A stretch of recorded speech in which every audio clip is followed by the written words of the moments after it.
Yan na nga ang premyo ko sa Del Monte Kitchenomics, Delighters. Nakita nyo naman kung gaano karami, di ba? Kaya sali lang ng sali sa mga pakonte, sa mga parapol. Kung may time lang din naman tayo, nagpa-Facebook lang din naman tayo kapag may oras. Bakit hindi natin patusin ang mga ganito, di ba? Ako talaga, gusto ko talaga manalo dito, promise. Kasi ang laking bagay pag nanalo ka sa mga ganito.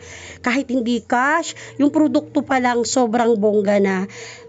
Bago pa to, syempre sumali din ako sa ibang palaro nila. Hindi pa para sa akin, hindi pa ako nanalo.